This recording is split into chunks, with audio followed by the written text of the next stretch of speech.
Je n'oublierai jamais l'expression du visage d'Allen quand le serveur lui a remis mon mot. Une pure panique l'a submergé comme une vague de fond, ses yeux couleur café s'écarquillant comme des soucoupes. Si l'on décernait des Oscars pour la meilleure performance d'un mari infidèle pris la main dans le sac, il aurait raflé toutes les catégories ce soir-là. Bon appétit, j'espère que ce dîner a aussi bon goût que le mensonge que tu m'as servi ce matin. C'est tout ce que j'ai écrit. 15 mots qui ont brisé la façade soigneusement construite qu'il avait érigée. 15 mots qui ont tout changé. Laissez-moi revenir un peu en arrière. Je suis Isabella et jusqu'à 3 heures avant ce moment, j'étais juste une épouse confiante qui pensait que son mariage de 10 ans était solide comme le roc. J'étais la femme qui croyait son mari lorsqu'il disait qu'il avait une réunion d'urgence ce soir-là. La même femme qui a croisé par hasard son amie de longue date, Megan, au centre commercial. Megan m'a regardée avec cette pitié indubitable dans les yeux quand elle a dit « Je suis tellement désolée, Isabella. » J'ai vu Allen faire une réservation chez Bellini pour ce soir.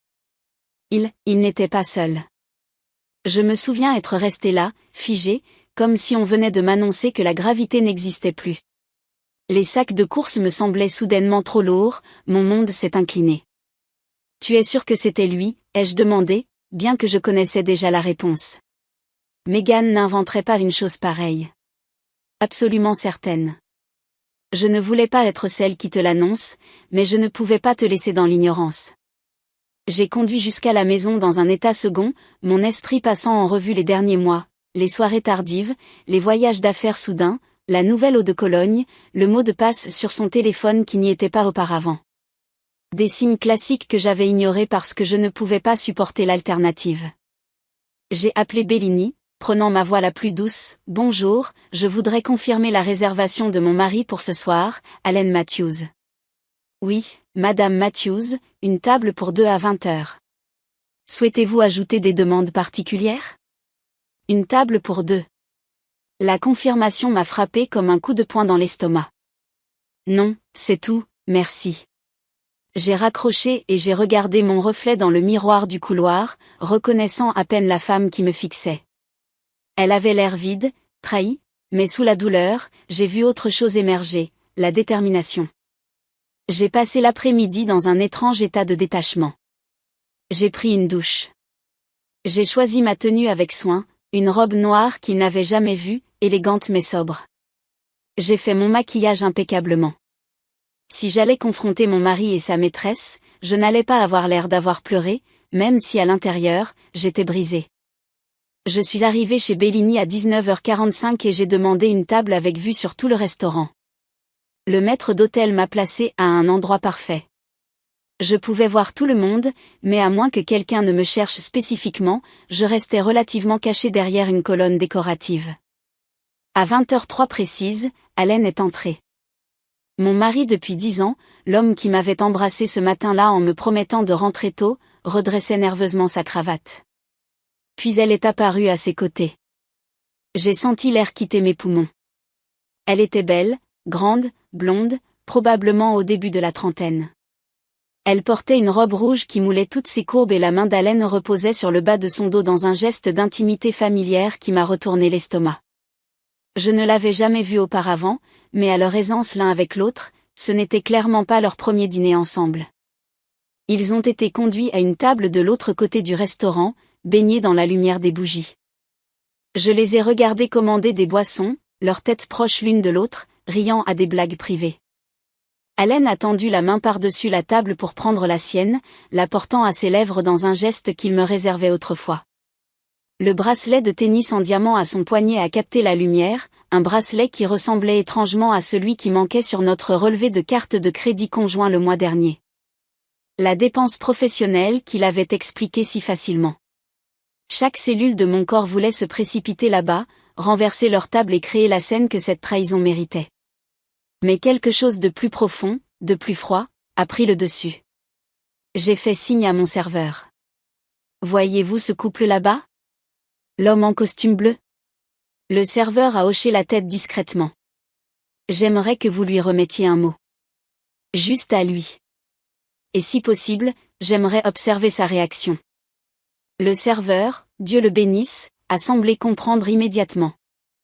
Le regard entendu dans ses yeux me disait que ce n'était pas la première fois qu'il était enrôlé dans des affaires aussi délicates. Bien sûr, madame. Je me ferai un plaisir de vous aider. J'ai pris le petit bloc-notes de mon sac à main et j'ai écrit ces 15 mots fatidiques. J'ai plié le papier soigneusement et les remis au serveur avec un généreux pourboire. Ce qui s'est passé ensuite a été comme regarder un film au ralenti. Le serveur s'est approché de leur table, s'est penché et a discrètement placé le mot plié à côté de l'assiette d'Allen. « Pour vous, monsieur », je l'ai entendu dire. Allen avait l'air confus, puis il a déplié le papier. J'ai vu son visage se transformer, confusion, reconnaissance, horreur, en l'espace de 3 secondes. Sa tête s'est levée brusquement, ses yeux balayant frénétiquement le restaurant. La femme en face de lui disait quelque chose, clairement préoccupée par son changement soudain de comportement. Ses mains tremblaient tellement qu'il a renversé son verre d'eau. La femme a tendu la main pour le stabiliser, mais il s'est retiré, cherchant toujours désespérément dans la salle. C'est alors que je me suis levée et que je l'ai laissé me voir. Nos regards se sont croisés à travers le restaurant bondé. À ce moment-là, j'ai senti quelque chose se briser définitivement en moi, mais aussi quelque chose d'autre naître, quelque chose de plus fort. Je n'ai pas fait de scène. Je ne me suis pas précipitée. J'ai simplement levé mon verre dans un toast moqueur, j'ai soutenu son regard pendant 10 secondes atroces, puis je me suis retournée et je suis sortie du restaurant la tête haute. L'air nocturne m'a frappé au visage lorsque j'ai franchi la porte et ce n'est qu'à ce moment-là que j'ai laissé couler la première larme. Allen n'est pas rentré cette nuit-là. Je suis restée assise dans notre salon plongée dans l'obscurité jusqu'à 3 heures du matin, répétant ce que je dirais quand il finirait par se montrer. La colère que j'avais ressentie au restaurant s'était cristallisée en quelque chose de plus dur, de plus froid, de plus dangereux. Mon téléphone vibrait constamment avec ces messages, « Isabella, s'il te plaît, laisse-moi t'expliquer. Ce n'est pas ce que tu crois. J'ai fait une terrible erreur. S'il te plaît, réponds à ton téléphone. Je t'aime, seulement toi. » Chaque SMS était comme du sel sur une plaie ouverte. 10 ans de mariage réduits à des clichés désespérés tapés avec des pouces tremblants. Vers 4 heures du matin, je me suis finalement endormie d'un sommeil agité sur le canapé. Je me suis réveillée au son des clés dans la serrure à l'aube. Allen avait l'air terrible, rasage de près inexistant, chemise froissée, yeux injectés de sang. Il s'est figé quand il m'a vue assise là, comme s'il s'attendait à ce que je sois partie. Peut-être espérait-il que je le sois. Isabella. A-t-il commencé, la voix brisée. Qui est-elle? Ma voix me semblait étrange. Calme. Trop calme. Elle n'est personne. Juste quelqu'un du travail. Ça ne voulait rien dire. J'ai ri alors, un son dur et cassant qui a semblé le blesser physiquement. Et c'est encore, Allen. Le bracelet que tu lui as acheté ressemble exactement à celui que j'avais repéré chez Tiffany pour notre anniversaire. Celui que tu as dit être trop cher pour moi. Son visage s'est effondré. Je peux expliquer ça. Depuis combien de temps? Il a regardé le sol. 6 mois. 6 mois. Une demi-année de mensonges pendant que je planifiais nos vacances sur la côte amalfitaine, pendant que je le soignais pendant cette grippe en février, pendant que j'organisais sa fête d'anniversaire surprise. Il était avec elle. L'aimes-tu? La question m'a brûlé la gorge. Son hésitation m'a tout dit. Je ne sais pas ce que je ressens plus. Quelque chose en moi s'est encore endurci. Eh bien, ça fait 2 de nous. Ce qui a suivi a été le genre de dispute qui vous change à jamais. Le genre où les vérités longtemps enfouies remontent à la surface comme des cadavres lors d'une inondation. Tu as été distante pendant des années, m'a-t-il accusé. Toujours occupée par ta carrière. Tu ne prenais jamais de temps pour nous. Ne t'avise pas de retourner la situation contre moi, ai-je rétorqué. J'ai construit ma carrière tout en me souvenant de l'anniversaire de ta mère chaque année et en m'assurant que nous dînions ensemble 4 soirs par semaine. J'ai pris du temps, tu n'en voulais tout simplement pas, ce n'est pas aussi simple. C'est aussi simple. Tu as fait des milliers de petits choix qui t'ont conduit dans son lit. Chacun d'eux était une trahison. Heure après heure épuisante, nous avons arraché le vernis de notre mariage, exposant la pourriture qui se cachait en dessous. Le respect que j'avais autrefois pour lui s'est désintégré à chaque excuse pathétique, à chaque commentaire accusateur. Je n'ai jamais voulu te faire de mal, a-t-il finalement dit quand il n'y avait plus rien à dire. C'est ça le pire, ai-je répondu. Tu ne m'as jamais assez considéré pour penser à la possibilité que je sois blessée. Il a emménagé dans la chambre d'amis ce jour-là. Nous avons vécu dans un état de guerre froide pendant 2 semaines, passant comme des fantômes dans notre propre maison, ne communiquant que lorsque c'était absolument nécessaire. Je le regardais me regarder, attendant que je craque, que je le supplie d'arranger les choses, que je suggère une thérapie. C'est ce que l'ancienne Isabella aurait fait. Mais cette nouvelle Isabella était différente. Cette Isabella rassemblait tranquillement des informations. J'ai trouvé son nom dans son téléphone, Vanessa Parker, cadre dans une entreprise concurrente. J'ai découvert que leur historique de messages remontait à près d'1 an, pas 6 mois. J'ai découvert des applications cachées sur son téléphone où ils avaient échangé des messages et des photos que j'aurais préféré ne jamais voir. J'ai trouvé des reçus d'hôtel, des notes de restaurant, des escapades de week-end soigneusement déguisées en voyage d'affaires. La trahison était plus complète que je ne l'avais imaginé. Plus délibérée. Plus cruelle. J'ai appris qu'il lui avait dit que j'étais froide, peu aimante, obsédée par ma carrière, que notre mariage était terminé en tout sauf en nom depuis des années, qu'il attendait juste le bon moment pour me quitter. La nuit où j'ai découvert ce dernier élément d'information, j'ai finalement craqué. Pas des larmes silencieuses, mais des sanglots déchirants qui m'ont laissé à bout de souffle, recroquevillé sur le sol de la salle de bain. J'ai pleuré la femme que j'avais été, confiante, dévouée, aveugle. J'ai pleuré l'avenir que je pensais que nous avions. J'ai pleuré jusqu'à ce qu'il ne reste plus rien. Et puis, dans cet étrange espace vide qui suit un effondrement émotionnel complet, la clarté est arrivée. Il ne s'agissait pas seulement de l'infidélité d'Allen. Il s'agissait de ma dignité, de mon estime de moi, de mon avenir. Le lendemain matin, Allen m'a trouvé à la table de la cuisine, buvant calmement du café. Il s'est approché prudemment, comme on s'approche d'un animal sauvage. Isabella, j'ai réfléchi. Peut-être que nous pourrions essayer une thérapie. Je l'ai regardé. Vraiment regardé. Et je n'ai pas vu l'homme que j'avais aimé pendant une décennie, mais un étranger. Un lâche qui avait mené une double vie et qui se démenait maintenant pour maintenir son existence confortable. Je pense qu'il est trop tard pour ça, ai-je dit tranquillement. S'il te plaît, ne prends pas de décision hâtive, a-t-il supplié.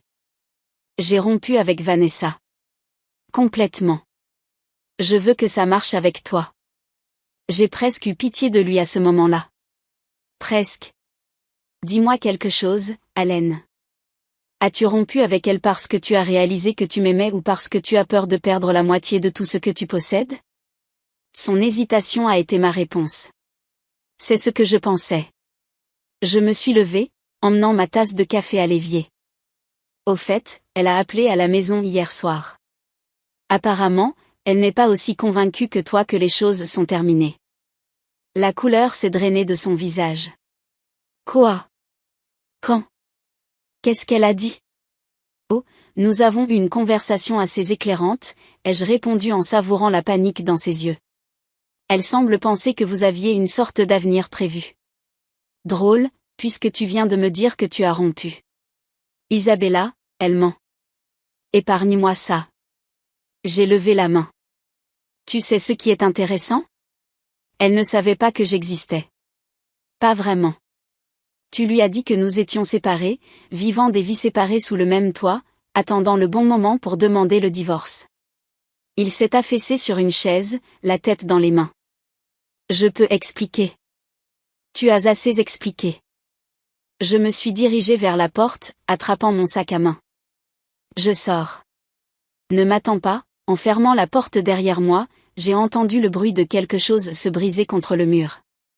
Le début de sa prise de conscience que cette fois, son charme et ses excuses ne le sauveraient pas. On dit que la vengeance est un plat qui se mange froid. Ce qu'on ne vous dit pas, c'est combien de préparation il faut pour créer ce parfait plat glacé. Pendant qu'Allen pensait que j'étais en train de m'effondrer, je mettais méthodiquement en place les pièces de ma nouvelle vie et de sa perte. J'ai d'abord contacté Jennifer, ma colocataire de l'université, devenue l'une des avocates spécialisées en divorce les plus impitoyables de Seattle. Nous nous sommes retrouvés pour déjeuner dans un petit café loin de mes lieux de prédilection. Tu dois tout documenter, m'a-t-elle conseillé par-dessus des salades que nous avons toutes les deux à peine touchées. Relevé bancaire, relevé de carte de crédit, SMS, tout ce qui montre la chronologie et l'étendue de son infidélité. L'État de Washington est un État sans faute, mais la preuve d'infidélité peut influencer le partage des biens si tu peux prouver qu'il a utilisé des biens matrimoniaux pour financer sa liaison. J'ai souri faiblement. Comme un bracelet de tennis à 12 000 $? Exactement comme ça, a-t-elle acquiescé d'un air approbateur. Et Isabella, ne quitte pas la maison, peu importe à quel point c'est inconfortable. Cela peut compliquer les réclamations de biens. Ce soir-là, j'ai créé un nouveau compte email et j'ai commencé à me transférer des captures d'écran, des photos de reçus, des relevés bancaires, construisant méticuleusement mon dossier.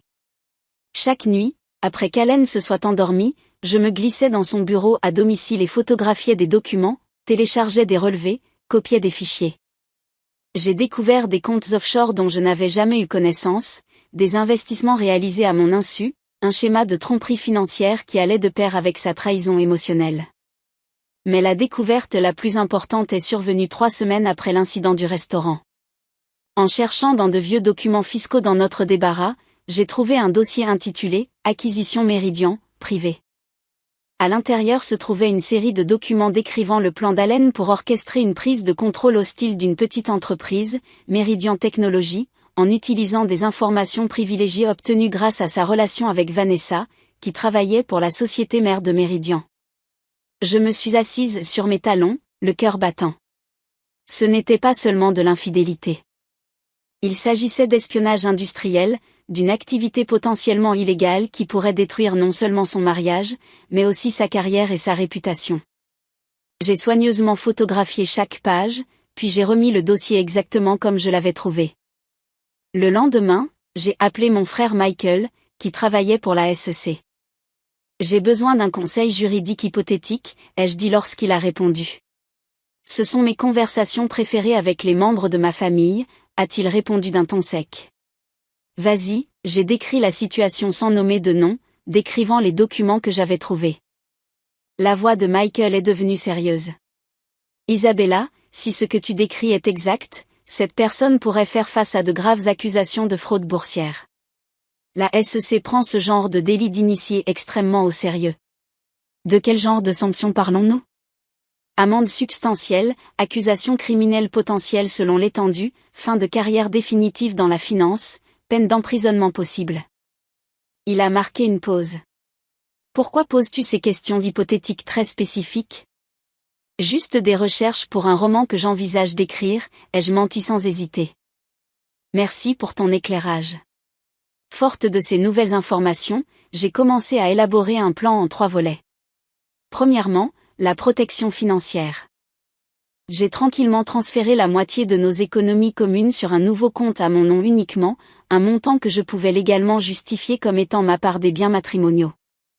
J'ai consulté un conseiller financier pour protéger mes propres investissements et mon crédit. Deuxièmement, l'influence professionnelle. J'ai compilé un dossier sur les activités d'espionnage industriel d'Allen. Non pas pour le soumettre aux autorités pour le moment, mais pour le garder en réserve. L'option nucléaire. Troisièmement, et c'est la partie qui m'a procuré une satisfaction sinistre, j'ai organisé une rencontre avec Vanessa. J'ai choisi un bar d'hôtel tranquille en centre-ville. Un terrain neutre. Elle est arrivée avec 15 minutes de retard, se glissant dans la banquette en face de moi avec un mélange de défi et de curiosité sur le visage. Je n'étais pas sûre de devoir venir, a-t-elle dit en faisant signe au serveur pour une boisson. Pourtant, vous voilà, ai-je répondu en l'étudiant de près. Elle avait l'air plus jeune, sa confiance plus fragile qu'elle ne l'avait paru au restaurant. Que voulez-vous, Isabella? Me menacer? Me dire de rester loin de votre mari? Il y avait un défi dans sa voix, mais aussi de l'incertitude. J'ai légèrement souri. En fait, je voulais vous remercier. Cela l'a prise au dépourvu. Me remercier? Pour m'avoir montré qui est vraiment Allen avant que je ne perde plus de temps avec lui. J'ai pris une gorgée de mon martini. Que vous a-t-il dit de notre mariage? Elle s'est déplacée mal à l'aise. Il a dit qu'il était terminé en tout sauf en non. Que vous étiez pratiquement colocataire. Que vous étiez concentré sur votre carrière et que vous ne vous souciez plus de lui. J'ai hoché la tête. Et les chambres séparées? Le divorce imminent? Laissez-moi deviner, vous attendiez juste le bon moment. Une lueur de doute a traversé son visage. Oui. Saviez-vous que nous avons renouvelé nos vœux l'année dernière à Hawaï? Que nous essayons d'avoir un bébé ce printemps? Ce n'était pas vrai, mais j'avais besoin de voir sa réaction. Son visage a pâli. Ce n'est pas possible. J'ai sorti mon téléphone, lui montrant des photos de notre récent dîner d'anniversaire, du week-end à Vancouver il y a 2 mois, de la carte de Noël où nous avions tout l'air d'un couple heureux. Il nous a menti à toutes les deux, Vanessa. La différence, c'est que j'ai arrêté de le croire. Elle a regardé les photos, puis a levé les yeux vers moi. Pourquoi me montrez-vous cela? Que voulez-vous? Je me suis penchée en avant. Je veux que vous compreniez avec qui vous êtes vraiment impliqué. Pas seulement un tricheur, mais quelqu'un qui utilise les gens. Vous ne savez rien de notre relation. Je sais qu'il utilise les informations que vous fournissez sur Meridian pour orchestrer une prise de contrôle qui entraînera probablement des licenciements massifs, y compris probablement le vôtre, ai-je dit d'un ton neutre, observant le choc se répandre sur son visage. Ce n'est pas. Il ne ferait pas ça. Il le ferait. Et il le fait. J'ai vu les documents.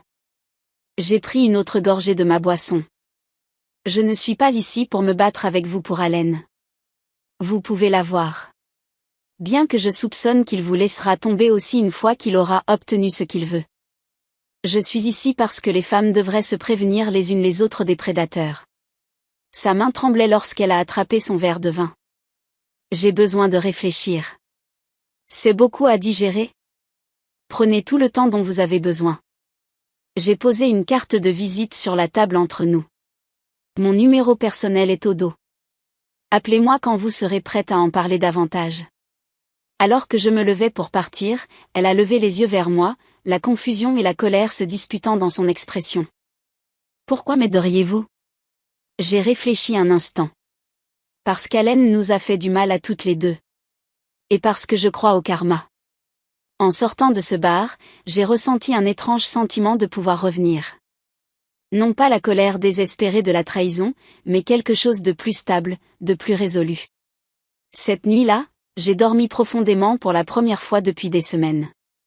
Allen a remarqué le changement en moi le lendemain matin, me regardant avec suspicion pendant le petit déjeuner. « Tu sembles différente », a-t-il lancé. J'ai souri énigmatiquement. « Vraiment ? Je n'avais pas remarqué. » Il a étudié mon visage, essayant de lire ce qui se passait derrière mes yeux. « Isabella, j'ai beaucoup réfléchi à nous, à ce qui s'est passé. Garde ça pour quelqu'un qui s'en soucie encore, Allen, » l'ai-je coupé doucement, presque gentiment. J'ai une journée chargée.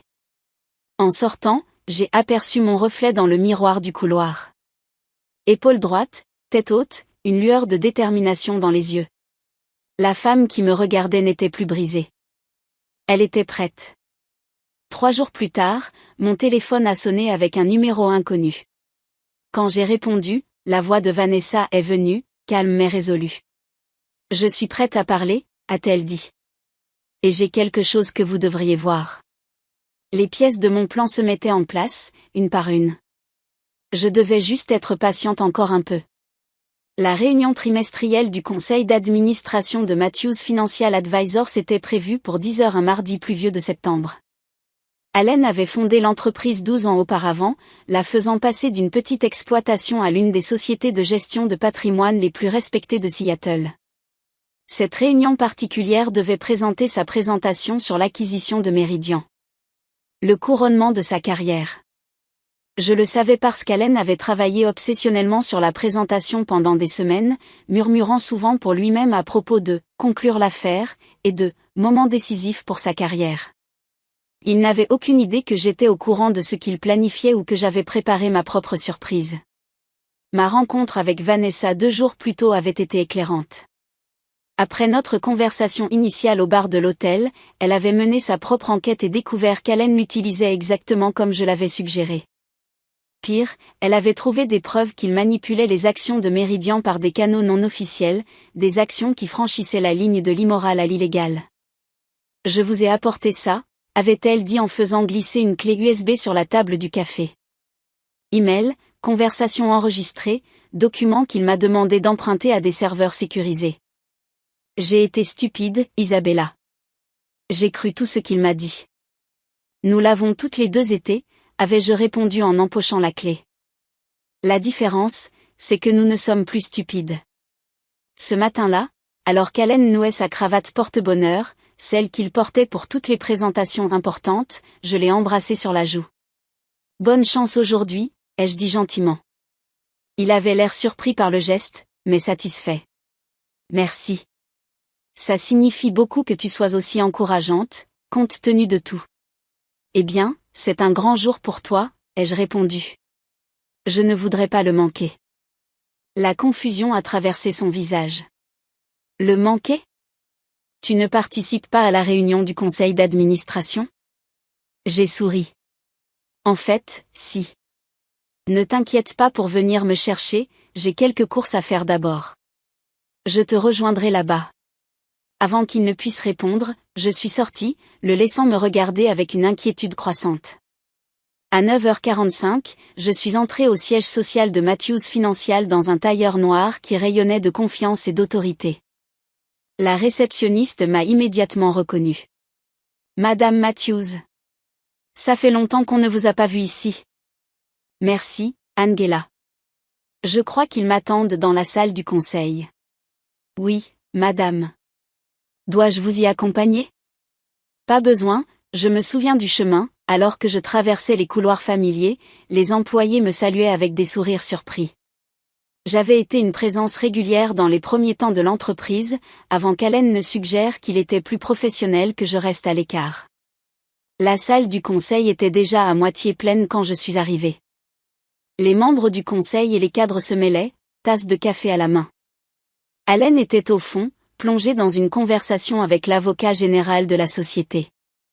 Quand il m'a aperçu, son faux sourire a vacillé une fraction de seconde avant qu'il ne se reprenne, s'excusant pour s'approcher de moi. « Qu'est-ce que tu fais ici » a-t-il sifflé à voix basse, maintenant son sourire public. « Je soutiens mon mari » ai-je répondu assez fort pour que les membres du conseil à proximité puissent entendre. Je ne manquerais ça pour rien au monde. Il m'a saisi le coude, me conduisant vers un coin tranquille. Isabella, ce n'est ni le moment ni l'endroit pour ce que tu prépares. Préparer ?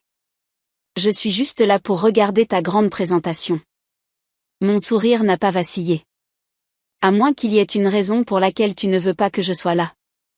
Avant qu'il ne puisse répondre, le président du conseil a ouvert la réunion. Allen a été contraint de prendre place à la table tandis que je m'asseyais sur l'une des chaises le long du mur, calme et attentive. La première heure de la réunion s'est déroulée normalement, rapport financier, analyse de marché, projection pour le trimestre à venir. Allen s'est visiblement détendu au fur et à mesure que la réunion progressait sans incident, me lançant de temps en temps des regards avec une inquiétude décroissante. Finalement, le président s'est tourné vers lui.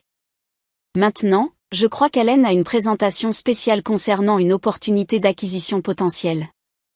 Allen s'est levé, confiant, dans son élément, cliquant sur sa première diapositive PowerPoint. Merci, Richard. Mesdames et messieurs, je suis ravi de vous présenter une occasion unique d'acquérir Meridian Technologies à un prix nettement inférieur à sa valeur marchande. Pendant les 20 minutes suivantes, il a exposé sa proposition, les données financières, les avantages stratégiques, les informations privilégiées qui leur donnaient l'avantage. Il était charismatique, persuasif, totalement maître de la situation. Les membres du conseil ont hoché la tête avec appréciation, clairement impressionnés. En conclusion, a déclaré Allen, cette acquisition représente non seulement une décision financière judicieuse, mais aussi une opportunité transformatrice pour Matthews Financial de s'étendre sur de nouveaux marchés avec un risque minimal. Des applaudissements polis ont suivi. Le président a souri largement. Très impressionnant, Allen. Avant de passer aux questions, je crois que votre femme a demandé à s'adresser au conseil. En tant qu'actionnaire importante de la société, nous lui avons accordé cette demande. La tête d'Allen s'est tournée vers moi, l'alarme se répandant sur son visage comme une traînée de poudre. Merci, Richard, ai-je dit en me levant et en me dirigeant vers l'avant de la salle. J'ai connecté mon ordinateur portable au projecteur, remplaçant calmement la présentation d'Allen par la mienne. En tant qu'épouse d'Allen, et comme mentionné, actionnaire importante de cette société, je me sens obligée de porter à l'attention du Conseil des informations préoccupantes avant que toute décision ne soit prise concernant l'acquisition de Meridian. La première diapositive est apparue, des emails entre Allen et Vanessa discutant d'informations confidentielles sur Meridian. Ce que vous voyez est une preuve d'espionnage industriel et de délit d'initié, ai-je dit calmement. Allen a obtenu des informations confidentielles par le biais d'une relation inappropriée avec une employée de Meridian. Des halètements ont résonné autour de la table. Allen s'est à moitié levé de sa chaise. C'est ridicule. Isabella essaie clairement de. S'il vous plaît, laissez-moi finir, Allen, l'ai-je interrompu en douceur. J'ai des preuves documentées d'au moins 17 cas où vous avez utilisé des informations non publiques pour positionner Matthews Financial avantageusement avant cette tentative d'acquisition. J'ai cliqué pour passer aux diapositives suivantes, virement bancaire, conversation enregistrée, les documents que Vanessa avait fournis. De plus, la SEC a reçu les mêmes informations à 8 heures ce matin, ai-je continué, observant la couleur se drainer du visage d'Allen. L'avocat général s'est penché en avant. Madame Matthews, ce sont des allégations extrêmement graves. Ce ne sont pas des allégations, James. Ce sont des faits documentés. Et je crois qu'ils exposent cette société à des risques juridiques et financiers importants. Je me suis tournée pour faire face directement aux membres stupéfaits du Conseil. Je ne suis pas ici pour détruire ce qu'Allen a construit. Je suis ici pour le protéger, et vous tous, de son comportement de plus en plus imprudent. Allen a finalement trouvé sa voie. C'est absurde. Elle invente tout ça à cause de problèmes personnels entre nous. Problèmes personnels ? J'ai haussé un sourcil. Vous voulez dire votre liaison avec Vanessa Parker ? La même employée de Meridian qui vous a fourni ces informations privilégiées ? La liaison que vous avez financée avec les ressources de l'entreprise ? J'ai cliqué sur une autre diapositive montrant des rapports de dépenses, des frais d'hôtel, des cadeaux, tous facturés à l'entreprise. La salle est devenue silencieuse. Allen a regardé autour de lui désespérément, ne trouvant aucun allié parmi les visages choqués du conseil. Je propose que nous suspendions cette discussion sur l'acquisition dans l'attente d'une enquête interne complète, a déclaré l'un des membres les plus âgés du conseil, brisant le silence. Appuyé, a immédiatement renchéri un autre. Le président s'est éclairci la gorge. Allen, je pense que vous devriez sortir pendant que le conseil discute de cette affaire en privé. C'est mon entreprise, a protesté Allen, le désespoir s'insinuant dans sa voix. Une entreprise avec des actionnaires, des obligations légales et une réputation à protéger, a répliqué fermement le président. Veuillez attendre à l'extérieur.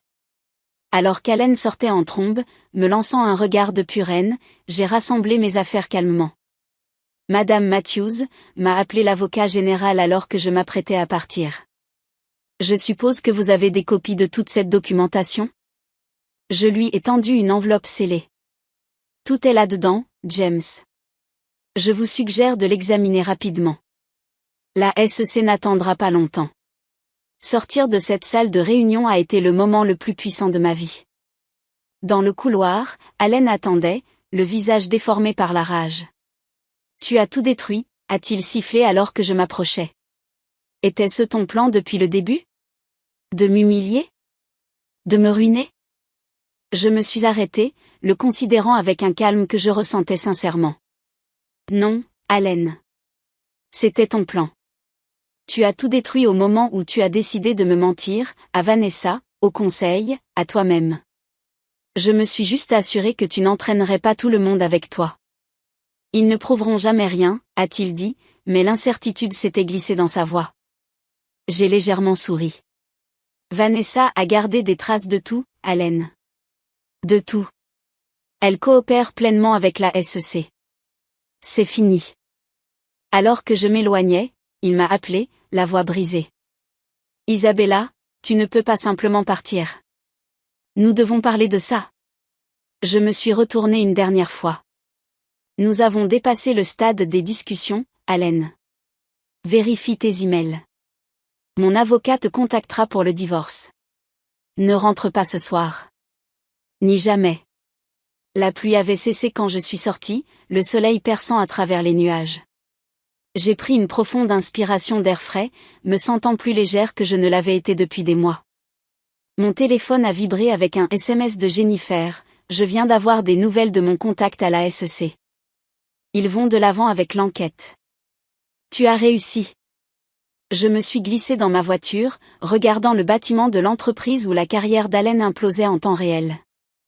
Je n'éprouvais aucune joie à sa destruction, seulement le soulagement que ce chapitre de ma vie se terminait enfin. En m'éloignant, je me suis rendu compte que je souriais. Non pas à cause de ce que j'avais fait à Allen, mais à cause de ce que j'avais fait pour moi-même. J'avais retrouvé mon pouvoir, ma dignité et mon avenir. Et cela valait tout. 6 mois plus tard, j'étais assise sur le balcon de mon nouvel appartement surplombant Puget Sound, sirotant mon café du matin et regardant les ferries traverser l'eau dans la lumière matinale. Le divorce avait été prononcé 3 semaines plus tôt. Rapide selon les normes habituelles, mais Allen n'était pas en position de contester quoi que ce soit une fois que l'enquête de la SEC eut commencé sérieusement. Les gros titres avaient été brutaux. Le fondateur de Matthews Financial fait face à des accusations de la SEC dans un scandale de délit d'initié, la double vie d'un financier, liaison, espionnage et fraude. Matthews démissionne de son poste de PDG au milieu d'une enquête fédérale. J'ai évité la frénésie médiatique autant que possible, refusant toutes les demandes d'interview et gardant un profil bas. Il n'y avait aucune satisfaction à assister à l'humiliation publique d'Allen, seulement une vengeance tranquille que la vérité avait finalement triomphé. Les termes de notre accord de divorce étaient plus que justes. J'ai pris seulement ce qui était légalement mien, la moitié de nos biens matrimoniaux, moins les fonds qu'il avait dépensés pour Vanessa, plus une petite participation dans l'entreprise, qui était maintenant dirigée par le conseil d'administration jusqu'à ce qu'un PDG permanent puisse être nommé. Allen lui-même faisait face à de multiples accusations fédérales et avait été libéré sous caution en attendant son procès. Selon des amis communs, il avait vieilli de 10 ans en 6 mois. Hanté, diminué, une ombre de l'homme confiant que j'avais épousé. Je me sentais étrange en pensant à lui maintenant. Non pas avec la douleur brûlante de la trahison, mais avec une sorte de tristesse détachée pour ce qui aurait pu être, pour ce que nous avions perdu, pour qui je pensais qu'il était. Mon téléphone a sonné avec un SMS de Vanessa, je viens de terminer ma déposition à la SEC. Je pensais que tu devrais le savoir. Ils m'ont offert l'immunité pour une coopération totale. C'est enfin fini. Vanessa et moi avions développé une alliance improbable à travers cette épreuve. Pas une amitié exactement, mais un lien forgé dans le creuset d'une trahison partagée. Elle avait déménagé à Chicago pour prendre un nouveau départ et je lui souhaitais bonne chance. J'ai répondu par SMS, félicitations. Il est temps pour nous deux d'aller de l'avant. Aller de l'avant. Cela avait été mon mantra ces derniers mois. Ne pas oublier, ne pas prétendre que la douleur n'avait pas eu lieu, mais refuser de la laisser définir mon avenir. J'avais commencé à travailler comme consultante pour de petites sociétés d'investissement, utilisant mon expérience en finance d'une manière qui me semblait significative. J'avais renoué avec de vieux amis, recommencé à peindre, une passion que j'avais abandonnée des années auparavant quand Allen avait suggéré que ce n'était qu'un passe-temps. La semaine dernière, j'avais même accepté un dîner avec un professeur de littérature que j'avais rencontré lors d'un vernissage. La soirée avait été agréable, confortable. Pas une romance bouleversante, mais un doux rappel que mon cœur n'était pas fermé à jamais. Ma thérapeute disait que c'était un progrès. Elle m'aidait à comprendre que ce qui s'était passé n'était pas le reflet de ma valeur, mais des défauts de caractère d'Allen. Certains jours, je la croyais. D'autres jours, le doute s'insinuait encore. Un léger coup à ma porte a interrompu mes pensées. C'était la livraison que j'attendais, un paquet contenant mes nouvelles cartes de visite. J'ai ouvert la boîte et passé mon doigt sur les lettres en relief, Isabella Matthews, consultante en éthique financière. L'ironie ne m'a pas échappé. De femme trompée à consultante en éthique. La vie avait une étrange façon de créer un but à partir de la douleur. Mon téléphone a sonné. Jennifer appelait avec des nouvelles des derniers détails juridiques. En répondant, j'ai aperçu mon reflet dans la vitre. La femme qui me regardait n'était pas la même personne que celle qui avait envoyé ce mot fatidique au restaurant. Elle était plus forte, plus sage, plus sûre d'elle. Elle avait traversé une tempête qui aurait dû la briser et avait été forgée par elle. Ce soir-là, j'ai écrit une lettre que je n'avais jamais eu l'intention d'envoyer à Allen. J'ai repensé à cette nuit au restaurant. Comment quelque chose d'aussi simple qu'un mot sur un morceau de papier pouvait faire éclater l'illusion élaborée dans laquelle nous vivions tous les deux. Toi dans ta liaison, moi dans mon illusion d'un mariage fidèle. Je ne te hais plus. La haine exige un investissement émotionnel que je ne suis plus prête à faire pour toi. Au lieu de cela, j'en suis venue à considérer notre fin comme inévitable. Non pas parce que l'amour ne peut pas durer, mais parce que ce que nous avions n'était pas vraiment de l'amour.